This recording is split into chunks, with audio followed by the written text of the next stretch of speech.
Merhaba, yoğun bir hafta ile yine birlikteyiz. HDP'ye açılan ikinci kapatma davasından açlık grevlerine, kadın mücadelesinden ekoloji mücadelesine kadar oldukça hareketli bir haftayı geride bıraktık. Şimdi ilk gündemimizle başlayalım. Bu dava HDP'nin büyüttüğü barış siyaseti karşısında iktidarın savaş politikalarının kaybetmesi davasıdır. 7 Haziran'ı unutmayan bir siyasi irade var. Bir yürütme var. Siyasi intikam davasıdır. Çok açık ve net.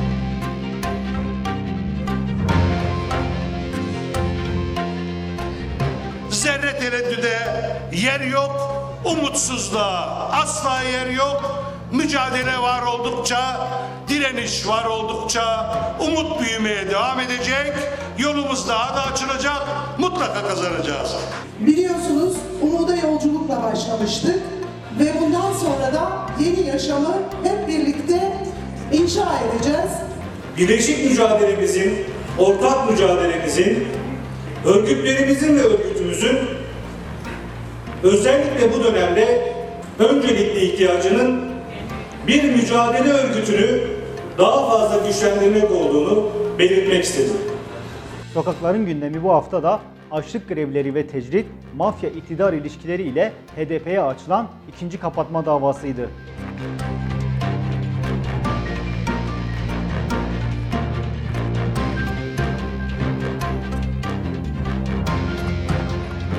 Les Kurdes vra le Bakur ve dagirkariye kabul nake. Gele Rojava kabul nake, gele Rojlat kabul nake, gele Başucu kabul nake. Son günlerde ortaya dökülen mafya, iktidar, kirli ve çürümüş ilişkilerin üzerinde yükseldiği zemine bakıldığında temel sebebin Kürt sorununun çözümsüz bırakmak olduğu bir kez daha görülüyor. Cumhurbaşkanı Erdoğan videoları hazırlayan kişi için çete demektedir. Doğrudur, çetedir. Peki bu çeteciyi yargıdan kurtaran, emrine koruma polisleri veren, ülke içinde devlet protokolüyle gezmesini sağlayanlar kimlerdir? Kadınların gündeminde devam eden kadın yoksulluğuna hayır kampanyası ile kadına yönelik şiddetle mücadele ve İstanbul Sözleşmesi vardı. Bu hem bir ülkelerin ne kırsın, tifaka façırgın, yakitiya façırgın, em tebbi niyek, emek beşe hamizmet karı sekinin. Ciber bu em behezin, em bakavetin, em hakline, em rehevali sakineyane, em rehevali sevi pakizere, em rehevali birivanan.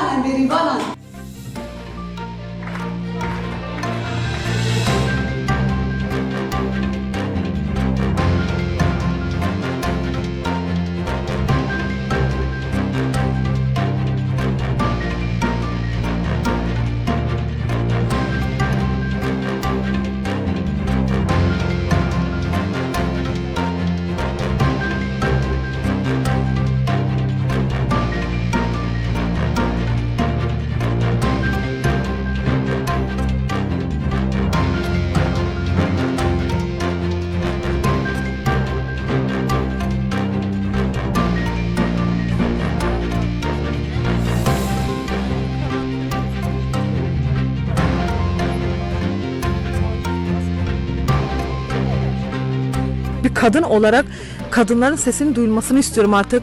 Kadın erkek eşitliği var güya ama hiçbir şekilde hiçbir yerde ne giyim konusunda ne gezme konusunda ne hakkını arama konusunda hiçbir yerde bu kadın erkek eşitliğini ben göremiyorum. Kadınlar kendilerine bu yoksulluğu dayatanların milyarlarca lira yerli ve milli vurgun yapanlar, saraylarda altın musluklardan su içenler olduğunu çok iyi biliyor.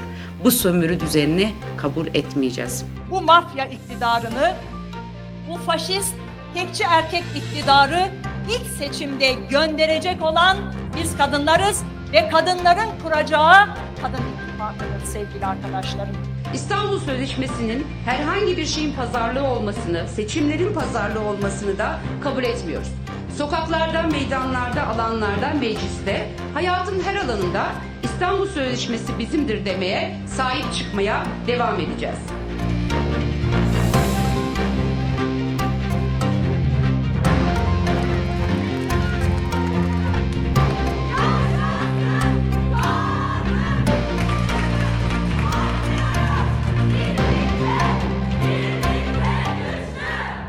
ekoloji gündeminde açıklanan kuraklık raporu ile Cudi'den Diyarbakır'a, Diyarbakır'dan Elazığ'a kadar yakılan ormanlara karşı yapılan mücadele ve direniş vardı.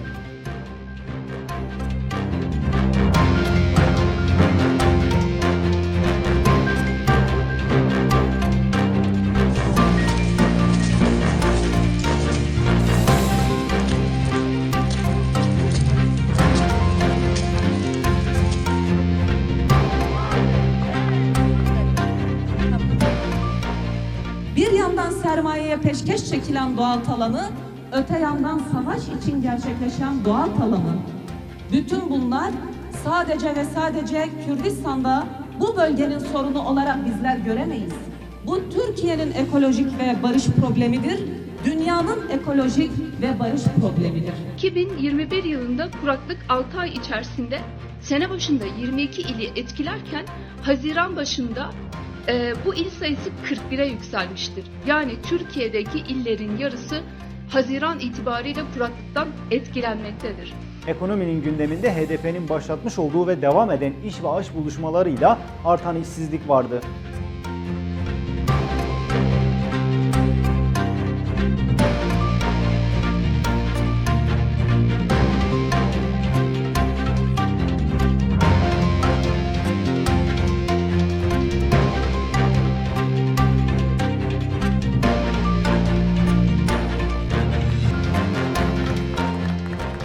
Mesela Van'da işsizlik ülke ortalamasının en az 2 katı.